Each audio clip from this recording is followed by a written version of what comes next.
বন্ধন গোটৰ পৰা পইচা লৈছিলোঁ ৬০,০০০ টকা ঘৰ বনাম বুলি সেইখিনি লৈ পলাই গুচি গ'ল।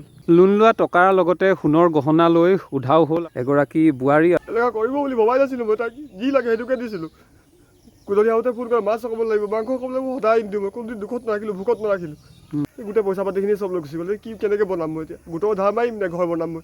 আজি তাই মোক পইচা পাতি চব লৈ গৈ ঘৰত মোক আজি ভোকত ৰাখিছে কালিৰ পৰা ভোকত আছে ঘৰত একোৱে নাই আলু পিঁয়াজ। তাই মোৰ লগত বিশ্বাসঘাত কৰিলে, গোটেই পইচা পাতি যিমান পাছবুক ATM কাৰ্ড চব লগত লৈ গুচি গ'ল ল'ৰাটোৰ লগত। আৰু তাই মানে নিজৰ নামত লোন লৈ লৈ জেগা তাকে বহুত পইচাও দি থৈছে। কৈছে বোলে তই এইবোৰ কেলৈ মোক ফোন কৰি আছ, তোৰ মাইকী মোৰ লগত অহা নাই।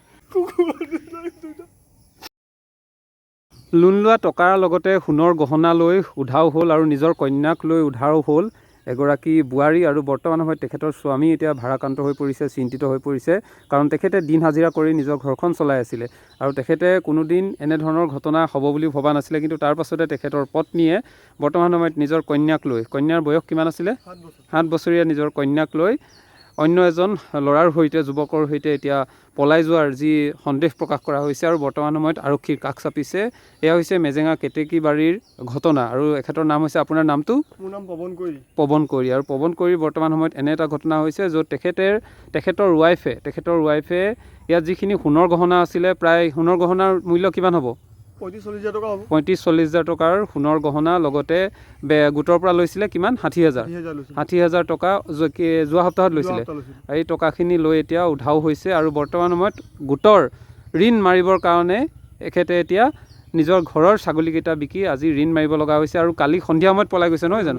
সন্ধিয়া সময়ত পলাই গৈছে আৰু এতিয়া বৰ্তমান সময়ত তেখেত কি কৰিব আচলতে তাক লৈ এতিয়া ভাৰাক্ৰান্ত হৈ পৰিছে। আৰু এইটো মই বৰ্তমান সময়ত তেখেতৰ বাসগৃহ দেখাইছোঁ আৰু তেখেত এতিয়া চিন্তিত হৈ পৰিছে আচলতে কি কৰিব। তেখেতৰ পত্নীৰ লগতে তেখেতৰ কন্যা গুচি গ'ল আৰু তেওঁ এতিয়া বিচাৰিছে যে গোটৰ পইচাখিনি লোনটো মাৰি দিব লাগে আৰু কি কৰিব লাগে, নিজৰ ছোৱালীজনী উভতাই আনিব লাগে। ছোৱালীজনীক লাগে ন? ছোৱালীজনীক লাগে মোক। ছোৱালীজনী এইবোৰ মেইন সৰুৰ পৰা ডাঙৰ কৰিছোঁ, কিমান কষ্টত হাজিৰা কৰি মইহে গম পাইছোঁ। এনেকুৱা কৰিব বুলি ভবাই নাছিলোঁ মই, তাক যি লাগে সেইটোকে দিছিলোঁ। গধূলি আহোঁতে ফোন কৰে মাছ খাব লাগিব, মাংস খাব লাগিব, সদায় নিদিওঁ মই। কোনদিন দুখত নাৰাখিলোঁ, ভোকত নাৰাখিলোঁ। আজি তাই মোক পইচা পাতি চব লৈ গৈ ঘৰত মোক আজি ভোকত ৰাখিছে কালিৰ পৰা ভোকত আছে ঘৰত একোৱে নাই আলু পিঁয়াজ। একো খোৱা নাই, চব পইচা লৈ গ'ল। এটকা পইচা নাই ঘৰত। পাছবুকো লৈ গ'ল নেকি? পাছবুক, নিজৰ পাছবুক নিলে, মোৰ পাছবুক নিলে, ATM কাৰ্ড নিলে, চব লৈ গ'ল মানে, একোকে নাই। এতিয়া ছোৱালীজনীকো লগত লৈ গুচি গ'ল। ক'ৰ পৰা বিয়া পাতিছিলে আপুনি? মই ধেমাজিৰ পৰা আনিছিলোঁ। তাত মাকৰ ঘৰত ক'লেনে আপুনি কথা? মাকৰ ঘৰত ক'লোঁ। কি কৈছে? মাকে কৈছে যে আমিনো কি কৰিম, তাক আহিলে খুৱাব নিদিবি বুলি কৈছে ঘৰত। আৰু সেই ল'ৰাটো যিটোৰ লগত গৈছে সেইটো আপুনি কনফাৰ্ম হৈছে ন? কনফাৰ্ম হৈছোঁ। সি আকৌ মোক ফোন কৰি দমো দিছে অথনি দুপৰীয়া। কি কৰ বুলি, তই কি কৰিব পাৰ কৰি ল সেই বুলি কৈছে। এতিয়া আজি আপুনি লোনটো কেনেকৈ মাৰিলে? আজি ছাগলী আছিলে, ছাগলীকেইটা বিকি পেলাই লোনৰ পইচা ধাৰ মাৰিছোঁ। এতিয়া কিমান লৈছিলে লোনটো আপুনি? এইটো মোৰ 60,000 টকা লোন আছিলে। 60,000 গোটেই পইচাখিনিয়ে লৈ গ'ল? গোটেই পইচাখিনিয়ে লৈ গ'ল। এয়াই বৰ্তমান সময়ত এনে অৱস্থা হৈছে, নাজানো এয়া, কিন্তু বৰ্তমান সময়ত এতিয়া আমাৰ সমাজত এয়া এক সামাজিক ব্যাধিলৈ ৰূপান্তৰিত হৈছে।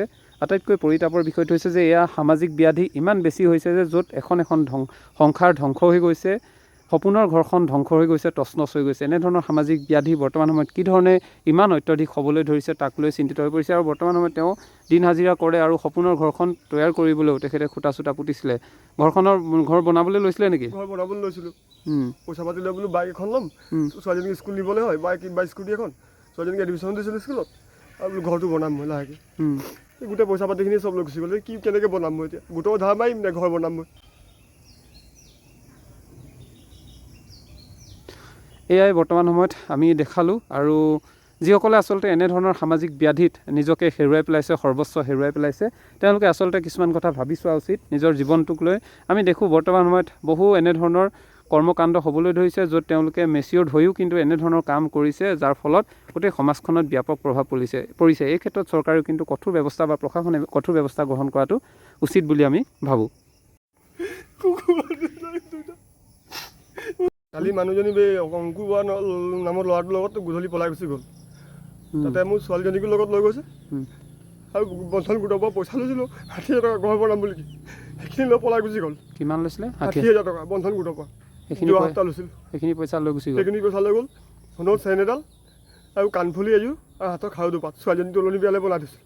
সেইখিনিও লৈ গ'ল। কিমান দিন হৈছিলে আপোনাৰ বিয়া পতা? বিয়া পতা মোৰ 8 বছৰ হৈছিল। ল'ৰা ছোৱালী কি আপোনাৰ? মোৰ ছোৱালী এজনী। কেইবছৰ হৈছে? ছোৱালীজনী 7 বছৰ। আপোনাৰ নামটো কি? মোৰ নাম শ্ৰী পৱন কৈৰী। পৱন কৈৰী। আৰু আপোনাৰ ৱাইফৰ নামটো কি আছে? ঋতুমণি নেওগ। ঋতুমণি নেওগ। কোন জেগাত ঘৰ আছিলে? অৰিজিনেল ঘৰ ধেমাজি। আপুনি ধেমাজিৰ পৰা বিয়া পাতিছিলে? ধেমাজিৰ পৰা বিয়া পাতিছোঁ। তাৰপাছত কি হৈছিল? আপুনি কি কৰে? দিন হাজিৰা কৰে নেকি? মই দিন হাজিৰা কৰি খাওঁ।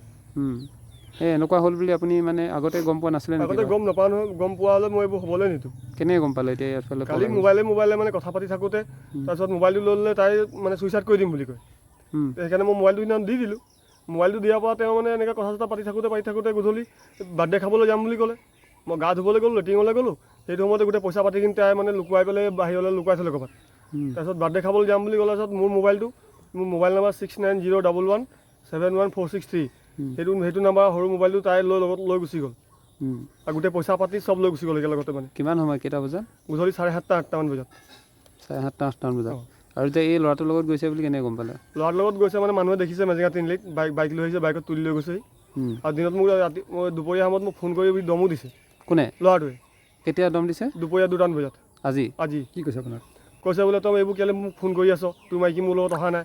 মই তেতিয়া ক'লোঁ তোৰ কথাবোৰ মই চব গম পালোঁ, তই মিছা কথা কেলৈ কৈছ? তেতিয়া কৈছে তই কি কৰ ইয়াক কৰি থাক বোলে, এনেকুৱা বুলি কৈছে। আপোনাক কিমান পইচা লৈ গ'ল এতিয়া? মোৰ বন্ধনৰ 60,000 লৈ গৈছে। আৰু সোণৰ এইবোৰ বস্তুৰ দাম কমচে কম 35-40,000 টকা হ'ব আৰু। সেইখিনি লৈ গ'ল। তাতে মোৰ যোনটো মোবাইলটো মেইন হৈছে। মানে মোবাইলটো কিবা বেয়া কাম কৰিলে মই ফচি যাব লাগিব। মোবাইলটো নাম্বাৰটো, চিম কাৰ্ডটো। আপোনাৰ মোবাইলটো লৈ গ'ল। এতিয়া আৰু থানাত ক'লে নাই আপুনি? থানাত এজাহাৰ দিয়া আছে। এজাহাৰ এটা কৰি মই 2টা এজাহাৰ দিলোঁ। আজিও গৈ দি আহিছোঁ এটা এজাহাৰ। থানাই কি ব্যৱস্থা লয় এতিয়া? আপুনি এতিয়া কি লাগে আপোনাক? মানে আপুনি কি ঘূৰি অহাটো বিচাৰিছে নেকি? মই এটা ঘূৰি অহাটোৱে বিচাৰিছোঁ। ঘূৰি আহিলে মানে কি মই নি পেলাই মোৰ ছোৱালীজনীক ৰাখি পেলাই তাইক তাৰ বাপেক মাকৰ ঘৰত থৈ আহিমগৈ। মোক সেইটো লাগে। আপোনাৰ ৱাইফৰ কিমান বয়স হৈছে? 22-23-24 মান তেনেকৈ কিবা এটা হৈছে আৰু বয়স। আৰু কি ঘৰ বনাম বুলি আপুনি লৈছিলে নেকি? বন্ধনৰ পইচা মই ঘৰ বনাম বুলিকে 60,000 পইচা লৈছিলোঁ। আৰু জমা পইচা কেইটকামান আছিলে তাইৰ ভাগৰ একাউণ্টতে। মই চব পইচা মানে আনি পেলাই তাইৰ ভাগৰ একাউণ্টতে জমা কৰোঁ। মোৰ নিজৰ পাছবুক বুলিবলৈ নাই।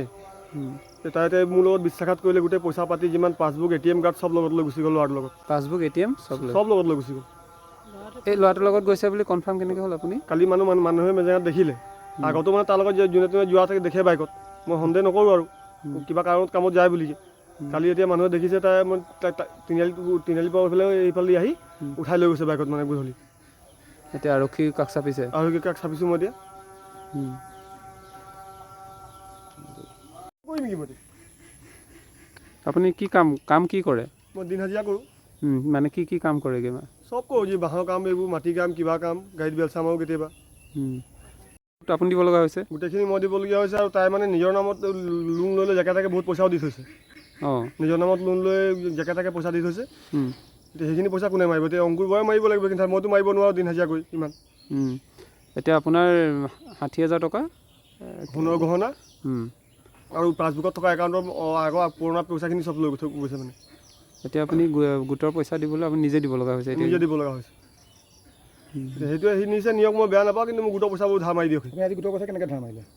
এই গোটৰ পইচা ছাগলী বিকি পেলাই ধাৰ মাৰি থৈ আহিছোঁ। ঘৰৰ ছাগলীকেইটা বিকি পেলাই ধাৰ মাৰি থৈ আহিছোঁ।